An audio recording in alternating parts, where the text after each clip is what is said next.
大家好，我是 Jenny， 欢迎来到沉思者 J。今天要说的这个人，整个时代都在拆，他一个人在捡，他捡废砖，捡旧瓦片，捡那些被推土机刚推倒的古老建筑的残骸，然后用这些东西盖新的房子。他说我不是在设计建筑，我是在收集记忆。他叫王澍，中国第一个获得普立兹克建筑奖的建筑师。普立兹克奖是建筑界的诺贝尔奖。今天我们就来说说他的故事。一个在最疯狂的时代里逆流而行的人。1963年11月4日，王澍出生在新疆乌鲁木齐。他的父亲在部队里工作，他的童年是在北方度过的。他从小就对建筑着迷，不是那种现代玻璃帷幕大楼的建筑，而是那些有纹路有历史的建筑。那些石头缝里藏着苔藓的墙，那些榫卯结构的木建筑，那些在中国的大地上存在了几百年的空间。他高中的时候就决定要学建筑。1981年他考进了南京工学院建筑系，那是中国最好的建筑学院之一。但他在学校是个麻烦学生，他不乖，他对老师的课有很多意见。他说学校教的那些东西太机械了，太跟着西方走了，没有自己的灵魂。他本科毕业的时候，想继续念硕士，写了一篇论文，题目是当代中国需要一种本土的现代建筑。他在论文里批评了很多那个年代中国建筑界的主流做法。他的教授看完之后非常不高兴，说他的态度太傲慢了，说他不知道谦逊是神魔。后来他们给了他硕士学位，但告诉他，你最好先到社会上去磨一磨。这件事在他的人生里留下了深深的印记，不是让他变得谦逊了，而是让他更清楚了自己想做神魔。1988年他毕业，他在杭州城市规划局找了一份工作，但那种工作不是他想要的，他觉得那里做的东西和他的想法相差太远。于是他做了一个让所有人困惑的决定，他辞掉了工作，然后说他要花几年时间，只是观察，去看，去想，不急住设计东西。他在杭州住下来，每天在城市里走，去看那些老建筑，去看那些快要被拆的街道，去看那些工匠怎么用手工作，去看那些在现代化浪潮里正在消失的东西。他说那几年是他最重要的学习时间，不是在教室里，而是在街头。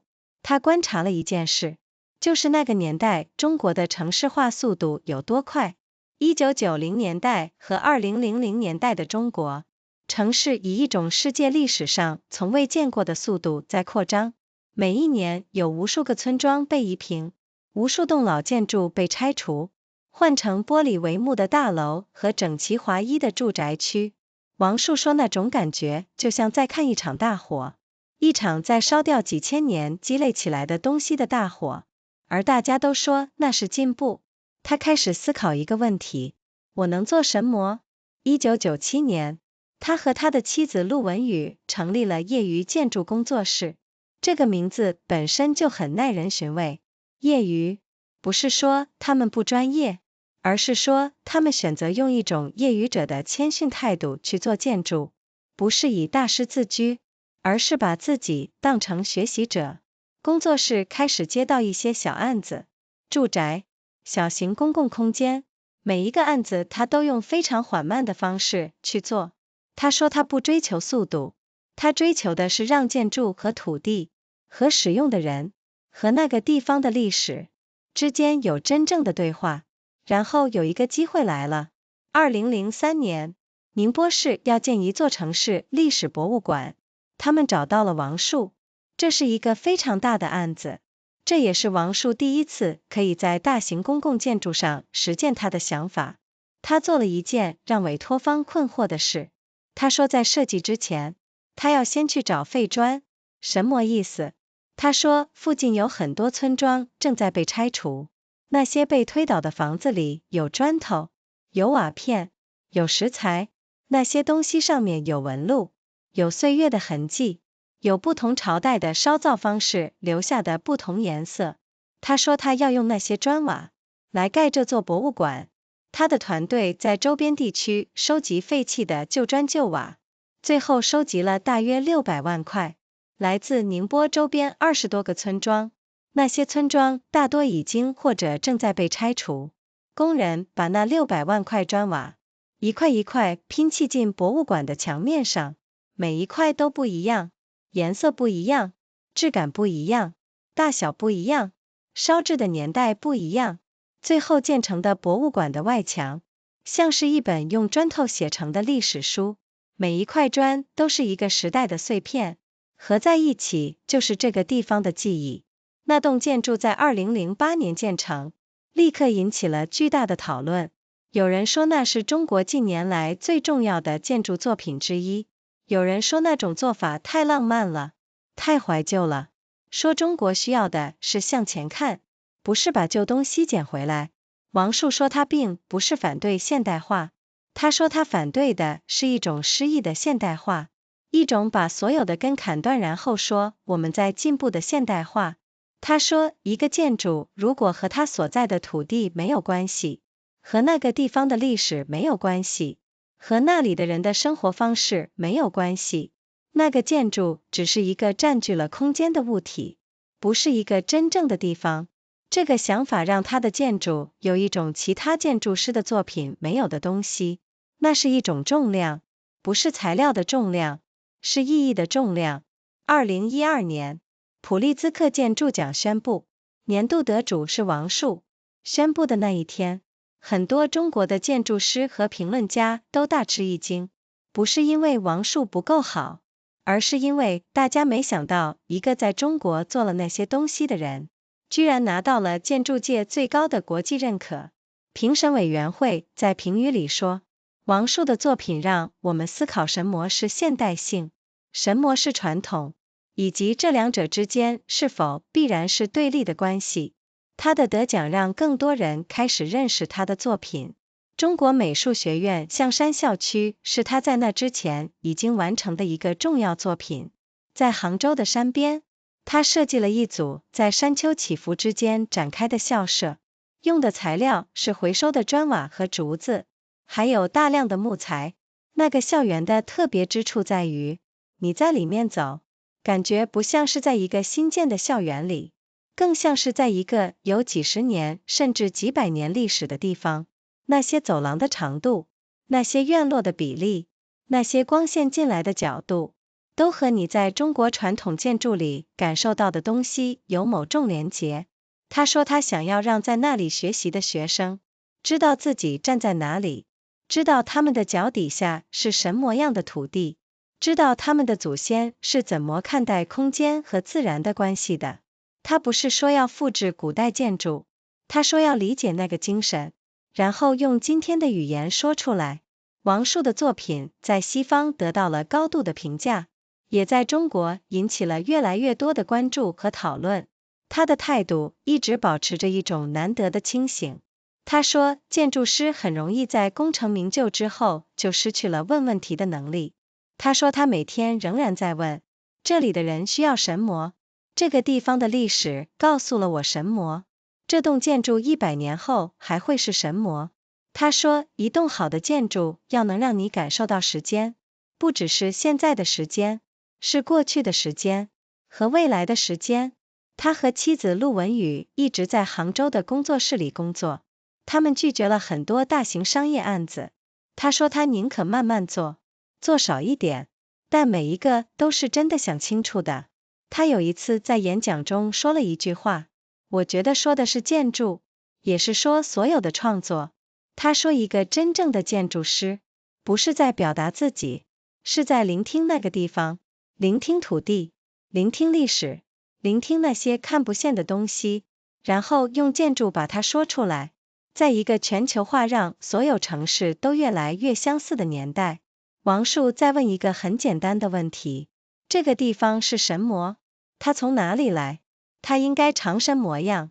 这个问题不只是建筑师应该问的问题，是每一个在某个地方生活的人都应该问的问题。你所在的地方有它的记忆，有它的历史，有它的独特性。当你理解了这些，你和那个地方的关系就不一样了。你不只是占据了那个空间，你成了那个地方的一部分。我们下次见咯。Hello everyone, I'm Jenny. Welcome to Thinker J. Today I want to tell you about someone who did something unusual in an era when the entire country was tearing things down. He bent down and picked things up. He collected broken bricks, old roof tiles, the remnants of ancient buildings that bulldozers had just knocked over. And then he used those pieces to build new structures. He said, I am not designing buildings. I am collecting memory. His name is Wang Shu, the first Chinese architect to win the Pritzker Architecture Prize. The Pritzker Prize is the highest honor in architecture. Today we walk through his story. The story of a person who moved against the current in one of the most overwhelming tides of change in modern history. Wang Shu was born on November 4, 1963, in Urumqi, in the Xinjiang region of China. His father worked in the military. He grew up in the north. From a young age he was drawn to architecture. Not the kind with glass curtain walls and gleaming towers, but the kind with texture and age. Walls where moss grew between stones. Wooden structures joined by interlocking joints without a single nail. Spaces that had existed on Chinese soil for hundreds of years. He decided in high school that he wanted to study architecture. In 1981 he enrolled in the architecture department of Nanjing Institute of Technology, one of the finest architecture programs in China. But he was a difficult student. He did not follow quietly. He had strong objections to what was being taught. He said the curriculum was too mechanical, too focused on following Western models, without its own spirit. When he finished his undergraduate degree and wanted to pursue a master's degree, he submitted a thesis. The subject was the need for a native modern architecture in contemporary China. In that thesis he criticized many of the dominant practices in Chinese architecture at the time. His professor was not pleased. He said Wang Shu's attitude was arrogant. He said Wang Shu did not know what humility meant. They gave him the degree, but they also told him he should go out into the world and get some edges worn off. That experience stayed with him. Not by making him more obedient, but by making him clearer about what he wanted to do. He graduated in 1988 and took a job at the Hangzhou City Planning Bureau. But that kind of work was not what he was looking for. The gap between what was being done there and what he believed in was too wide. So he made a decision that confused everyone around him. He quit the job, and said he wanted to spend a few years doing nothing but observing, looking, thinking, not rushing to design anything. He set LED in Hangzhou. He walked through the city every day. He looked at old buildings. He watched the streets that were about to be demolished. He watched craftsmen working with their hands. He watched the things that were disappearing in the flood of modernization. He said those years were the most important period of learning in his life. Not in a classroom, but in the streets. He was observing something specific. How fast China was urbanizing. Through the 1990s and 2000s, Chinese cities were expanding at a speed that had no precedent in world history. Every year, countless villages were leveled. Countless historic buildings were torn down, replaced by glass tower blocks and uniform residential developments. Wang Shu said watching it felt like watching a great fire. A fire burning through thousands of years of accumulated things. And everyone was calling it progress. He began asking himself a question. What can I do? In 1997, he and his wife Lu Wenyu founded the Amateur Architecture Studio. The name itself is worth pausing on. Amateur. Not meaning unprofessional, but meaning they chose to approach their work with the humility of someone who is always learning. Not positioning themselves as masters, but as people still in the process of understanding. The studio began taking small commissions. Residential buildings. Small public spaces. He worked on each one very slowly. He said he was not pursuing speed. He was pursuing something harder to define. A genuine conversation between a building and its land. Between a building and its history. Between a building and the lives of the people who would use it. Then a significant opportunity arrived. In 2003, the city of Ningbo wanted to build a city history museum. They approached Wang Shu. This was a large commission.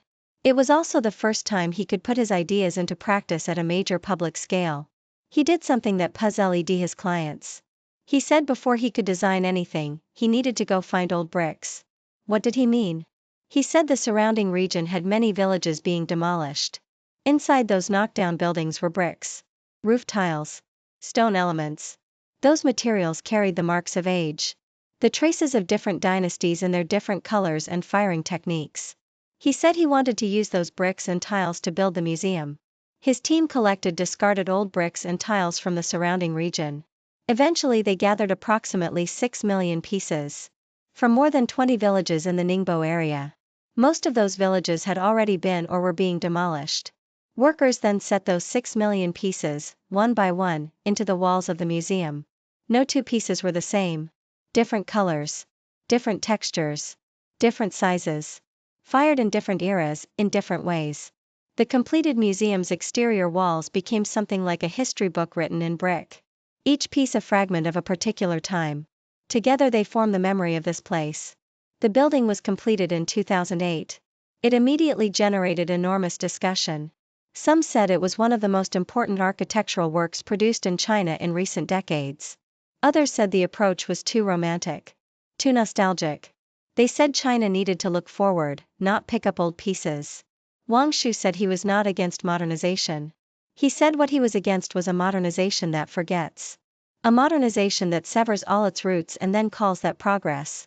He said a building that has no relationship to the land it stands on, no relationship to the history of that place, no relationship to the way people there have lived, is not really a place. It is an object that happens to occupy space. This belief gave his architecture something that the work of many of his contemporaries lacked. A certain weight. Not the weight of the materials. The weight of meaning. In 2012, the Pritzker Architecture Prize announced its laureate, Wang Shu. The announcement surprised many in the Chinese architecture and criticism communities.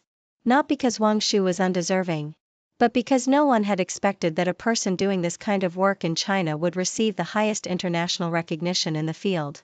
The jury's citation said Wang Shu's work raised questions about what modernity means, what tradition means, and whether the two must necessarily stand in opposition. His recognition brought wider attention to projects he had already completed. The Xiangshan campus of the China Academy of Art in Hangzhou was among the most significant. Built in the foothills near the mountains, it is a group of academic buildings that unfold across the landscape. The materials are reclaimed brick, tile, bamboo, and timber. What is unusual about that campus is the experience of moving through it. You do not feel as if you are in a newly built place. You feel as if you are somewhere that has existed for decades, perhaps centuries. The proportions of the corridors, the scale of the courtyards, the angles at which light enters, all carry something connected to the spatial sensibility of traditional Chinese architecture. He said he wanted the students learning there to know where they were standing, to know what kind of land was beneath their feet, to understand how their ancestors thought about the relationship between space and nature.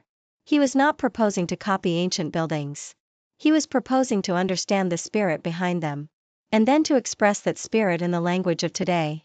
His work has been received with deep interest in the West, and it has generated increasingly serious discussion within China as well. He has maintained a rare quality of clarity throughout. He says it is very easy for architects, once they have achieved recognition, to lose the ability to ask questions. He says he still asks himself every day, what do the people here need? What does the history of this place tell me? What will this building be in 100 years? He says a good building should allow you to feel time. Not only the present moment, but the past, and the future. He and his wife Lu when you continue working from their studio in Hangzhou.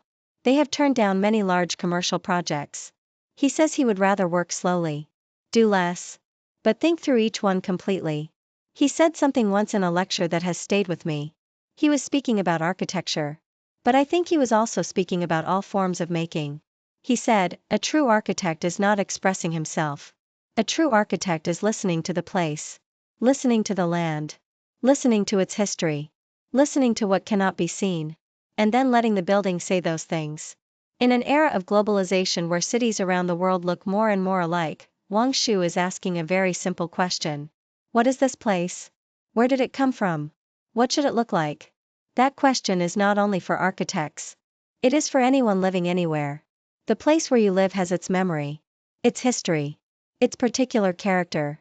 When you understand those things, your relationship to that place changes. You are no longer simply occupying space. You become part of the place itself. See you next time.